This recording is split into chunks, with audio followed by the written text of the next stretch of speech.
Hello everyone, and I'm Autobot Sonic the Telltale Gamer, bringing latest everything Telltale games, Transformers, and more. So we're coming to the end of our reviews of Transformers Cyberverse Season 3 with this second last review for Season 3. We are going to be talking about Transformers Cyberverse Season 3, Episode 24, Dweller in the Depths. Now, this is bringing closer to the end of the Search for Windblade arc, which will be wrapped up in the last two episodes of this season. And honestly, with this episode, I gotta say, it's another great episode. It's got great stuff. We got introduced to a really cool new character who unfortunately this is really his only time to shine. So it sucks that this is the only time we're actually going to be seeing him. But the conflict is really good. It's glad to see an episode that doesn't just get resolved by Bumblebee using his multiversal energy for once, thankfully. And it sets up, honestly, a really exciting finale. So we're going to go ahead and see everything this episode did right and what it did wrong. So episode 24 starts off inside the little infirmary that Ratchet, Chromia, and Bumblebee have Windblade in after they recovered her body back in enemy lines. So basically this episode starts with Bumblebee basically giving Windblade all of these psychic fragments that he, Chromia, and Grimlock have collected over the course of the last almost 8 or 7 or 6 episodes, I think. Yeah, the past 6 episodes.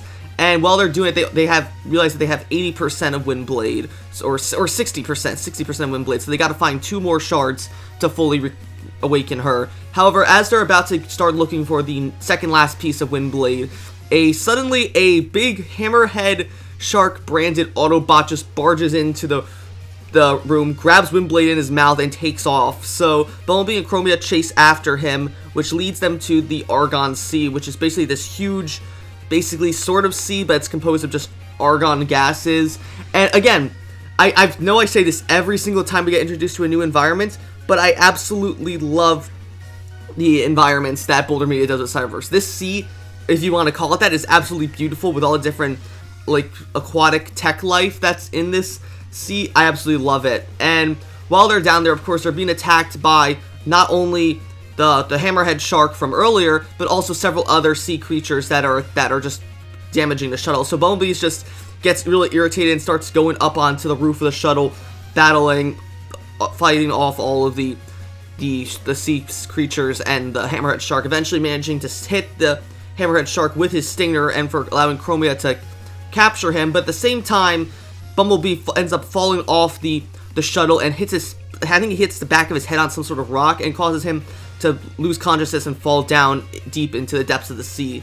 So while Chromia is looking for Bee, she ends up questioning the hammerhead shark who she's got tied up, asking why he captured Windblade, and we learned that he is an Autobot named Hammerbite, who, very similar to Wild Wheel and Shadow Striker, is actually a character created specifically for Cyberverse.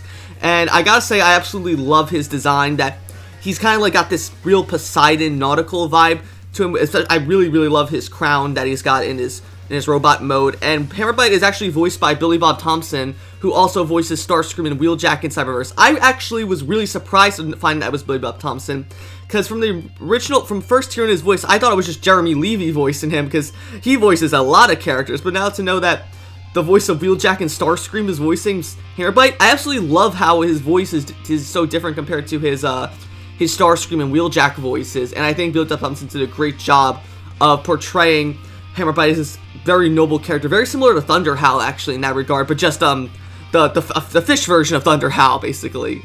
So essentially, Thunderhowl reveals the reason why he captured Windblade was because he was under the effects of a sea creature that rules the Argon Sea, known as the Dweller, though he doesn't give much more info from that, other than that the area where Bumblebee fell down, that's where the Dweller's domain is, hence the name of this episode, Dweller in the Depths. So as Chromia and Hammerbite continue their search for Bumblebee and Windblade, they do eventually end up finding Bumblebee still now conscious at the bottom of the sea, waving to them and entering what appears to be some sort of hatch. So Chromia and Hammerbite go after him, but before Hammerbite can jump into the hatch with her, a big tentacle sprouts out from the ground and approaches Hammerbite, spraying him with this orange mist that seems to put Hammerbite under some sort of spell or mind control of some sort.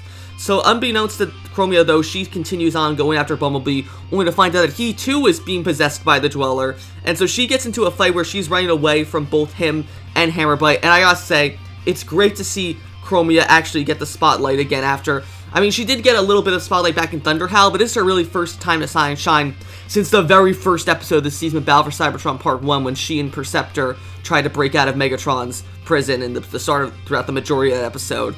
So it's great to see Chromia just absolutely kill it here, managing to take on both Bumblebee and Hammerbite until she ends up actually making it to where Windblade's body is being held really creepily suspended in midair by the Dweller, who we've learned is actually yet again another Titan like Croatan and Iaconus before him. So the Dweller states that essentially he was awoken by the second last psychic shard that Windblade had sent accidentally to him when she freed Croatan back in the End of the Universe arc, and so he sent Hammerbite out to capture Windblade and basically plans to use his psychic shard to restore Windblade and then make the entirety of Cybertron inhabit him, similarly to how Iaconus and, to a lesser extent, Croatan did in the past. So Chromia is not about this, though, and fights off Bumblebee and Hammerbite to try and get them to save Windblade, and she manages to take them both down after a pretty good struggle, which I'm glad she didn't solve it, but just by doing some multiversal energy.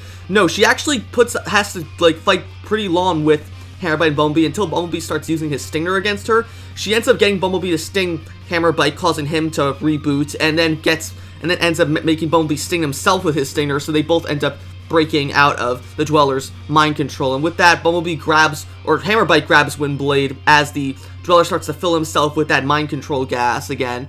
But Chromia, Bumblebee, and Hammerbite all manage to escape before they get taken over again. So once they're back on the surface, Hammerbite thanks Bumblebee and Chromia for freeing him from the Dweller's control, but states that he needs to stay down there and keep the Argon Sea protected from the Dweller. So he goes off and leaves, and unfortunately, aside from a minor cameo in Season 4, this is the last time we see Hammerbite. So it really sucks knowing that this is really his only time to shine, similar to Meteor Fire back in Alien Hunt, and because I really honestly wish we got to see more of him. He's such a cool character.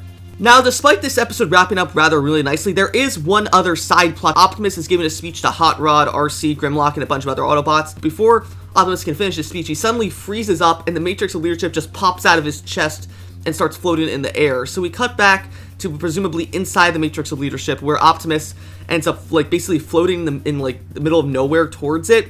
Very similar to what happened back in Escape from Earth, but thankfully we actually understand what's going on now instead of just being a bunch of nonsensical nightmares or dreams that were happening in Escape from Earth back in Season 2.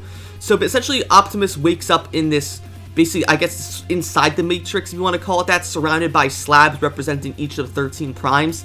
So apparently this seems the primes that summon him, and while Optimus is trying to understand why the primes have summoned him, McAdam comes out of one of the slabs, where we find out that McAdam was in fact a prime this whole time named Alchemist Prime. Now of course this is a trend that has been stated several times in other Transformers continuities, that McAdam is constantly rumored to be a prime, and this is really the first time we've actually seen in a series that confirms McAdam was a prime, specifically Alchemist Prime, in this universe. Though we've gotten several hints of actually McAdam being a prime in the past before, specifically back in Battle for Cybertron Part 1, the very first episode this season, when Chromia and Perceptor are actually escaping from Megatron's prison. You can actually see amongst statues of various other primes like Optimus and Alpha Trion, there's a statue of McAdam there as well. So it's nice, it's cool to see that Cyberverse was teasing that McAdam was a prime this whole time, but it was pretty obvious that McAdam was going to be a prime, though, not going to lie.